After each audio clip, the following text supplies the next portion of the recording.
আসসালামু আলাইকুম। আমি আবারও ধন্যবাদ জানাই বাংলাদেশ সেনাবাহিনীকে। সেনাবাহিনীকে নিয়ে নানান ষড়যন্ত্র, কুপরিকল্পনা, অনেক কিছুই অপপ্রচার চলছে। বাট দিন শেষে একজন বাংলাদেশের সাধারণ নাগরিক হিসাবে সেনাবাহিনীতে শতভাগ আস্থা আমার যেমন রয়েছে, আমি বিশ্বাস করি একটা বড় অংশের মানুষেরই কিন্তু সেনাবাহিনীর প্রতি আস্থা রয়েছে।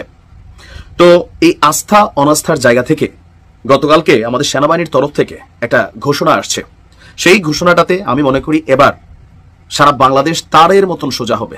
কারণ সারা বাংলাদেশে ডক্টর ইউনূস ক্ষমতা নেওয়ার পরে যেই ঝামেলাটাতে সরকার বিতর্কিত হচ্ছে, এটা কিন্তু সরকার যে প্রশংসিত হচ্ছে তা না, কোন একটা গোষ্ঠী তাদের স্বার্থ উদ্ধার করতে পারতেছে, বাট বিতর্কের দায়টা সরকারের কাঁধেই পড়তেছে। আমি মনে করি সেনাবাহিনীর এই সিদ্ধান্ত এটা ডক্টর ইউনূস সরকারের জন্য প্রশংসা কুড়াবে।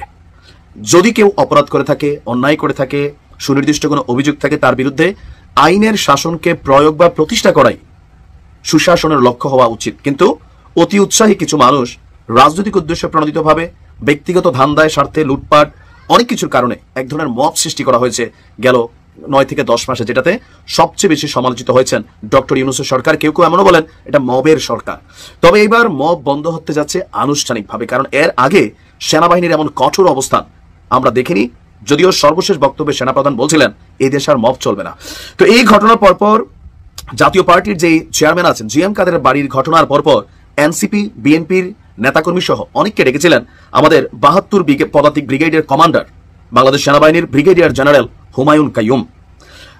জাতীয় পার্টির নেতার এই ঘটনার পরিপ্রেক্ষিতে স্থানীয় বিএনপি, এনসিসি নেতাদের সাথে রংপুর স্টেডিয়ামে অস্থায়ী সেনা ক্যাম্পে তিনি ঘোষণা দিয়েছেন যে আপনার রাজনীতি বা মবের নামে দেশে নাশকতা আর কোনো সুযোগ নেই, বা মব তৈরিরও কোনো ধরনের কোনো সুযোগ নেই।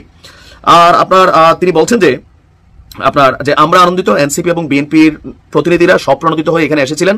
তাদের যে সকল কর্মী আবেগী হয়ে হোক বা যে কোনো কারণে হোক আইন নিজের হাতে তুলে নেওয়ার চেষ্টা করেছিল, কিছু কর্মকাণ্ড করেছিল, আমরা তাদেরকে চিহ্নিত করেছি। আর তারা এই জন্য সরিও বলছে। আর যেহেতু সরি বলছে সেই কারণে তাদেরকে আপাতত এখানে ক্ষমা সুন্দর দৃষ্টিতে দেখা হয়েছে। তবে এরপরে যদি কেউ ভ্যান্ডালিজম, ভাঙচুর, কোনো কিছু নষ্ট করা, কোনো মবের মাধ্যমে অন্যায়ভাবে বাধা সৃষ্টি করা বা এসব কর্মকাণ্ড শুধু রংপুরে নয়, সারা বাংলাদেশের কোথাও করার সুযোগ পাবে না, এটা সেনাবাহিনীর ওয়াদা। এবং তিনি বলছেন যে তখনই আমাকে কঠোর পাবেন বা সেনাবাহিনীকে কঠোর পাবেন যখন আপনি নিয়ম ভাঙবেন। তো সেটা যেন আমাকে করতে না হয়, সেনাবাহিনীকে করতে না হয়। আমরা চাই জনগণের সাথে হাসি মুখে থাকতে। আর এই বিষয়গুলো নিয়ে সরকারের অবস্থান বা সেনাবাহিনীর অবস্থান খুবই সুনির্দিষ্ট। আমি মনে করি এই বার্তা সারা বাংলাদেশে ছড়িয়ে যাক। আমি মনে করি যে কারো ব্যক্তিগত প্রপার্টি বা বাড়িঘরে আজকে আপনি সুযোগ পেয়ে, মমতাজ গ্রেপ্তার হয়েছে, তার বাড়িঘর আপনি বুলডোজার দিয়ে গুড়াই দিচ্ছেন, কারা করছেন, কেন করছেন? এই প্যানেলগুলো খুলে কই নিয়ে বেচা খাইছেন? কারা এগুলোকে দখল করছে? সেখানে নানান ধরনের ব্যবসা বাণিজ্য বা বিভিন্ন ধরনের অ্যাক্টিভিটিস করছে কারা?